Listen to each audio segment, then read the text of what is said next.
She was told the inheritance was a curse, but what she discovered, hidden on the land, would rewrite her entire future. Maya Lawson sat in the stark office, the lawyer's words washing over her.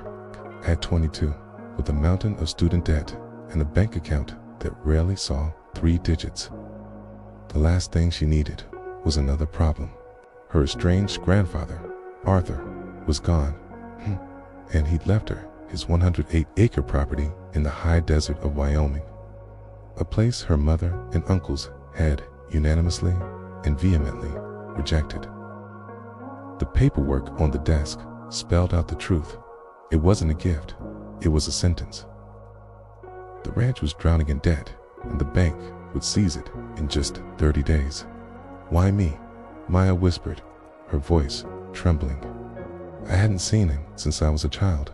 The lawyer slid a sealed envelope across the polished wood. "He insisted you receive this personally." Maya's hands shook as she opened it, unaware that the words inside would challenge everything she thought she knew about her family and herself. "He didn't leave you a burden. He left you a purpose." The letter began, "My dear Maya, if you're reading this, then I am at peace.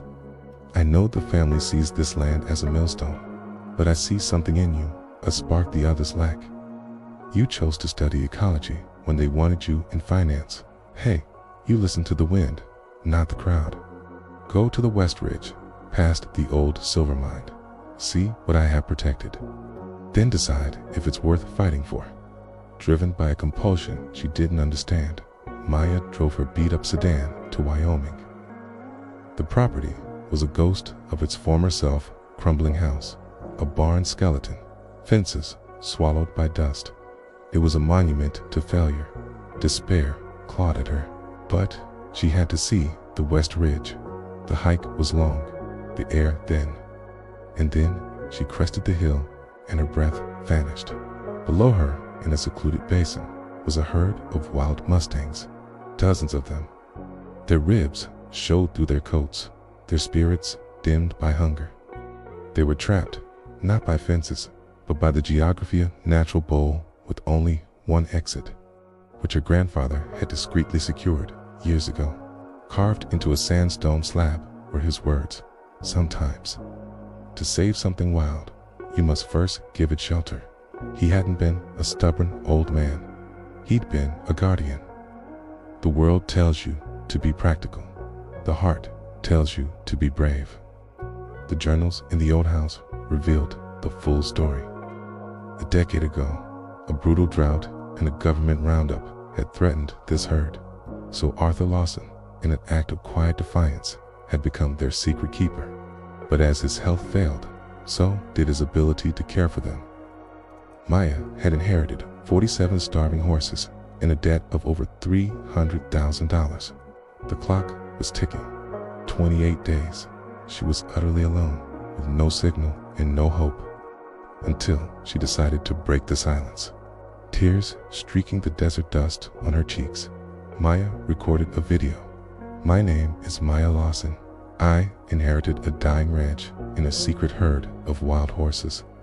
I have 28 days before the bank takes everything. I don't know if I can do this, but I have to try. Please, help me save them." She posted it to the world and waited, expecting nothing. When she checked her phone hours later, from a high point on the ridge, it was blinking uncontrollably. The video had been seen, shared, donated to. Strangers were offering money, legal aid, and hey, a wildfire of hope had been lit. The following weeks were a whirlwind. Advocacy groups mobilized. Pro bono lawyers negotiated a landmark deal with the Bureau of Land Management, granting Maya legal custody of the horses. The viral fundraiser didn't just meet its goal, soared past it, fueled by the story of one young woman's impossible stand. On the 29th day, she walked into the local bank and paid the debt in full. The manager could only stare. "In 30 years, I've never seen anything like this." Maya simply smiled. "My grandfather was called stubborn, too." The most profound healing came from her mother. "I'm sorry," she said over a crackling line. "I was angry at him for choosing that land over us, okay? But now I see he was choosing to protect life. You are so much like him. The words settled a lifetime of hurt.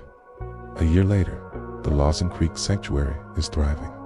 The mustangs are healthy, the land is healing, and Maya has found her calling. She added her own words beneath her grandfather's carving. The wild things are safe. Thank you for trusting me.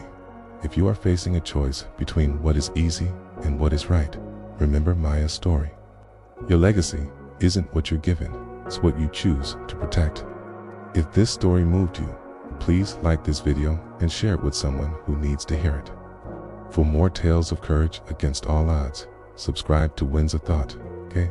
And tell us in the comments, what is the one thing you feel is worth fighting for?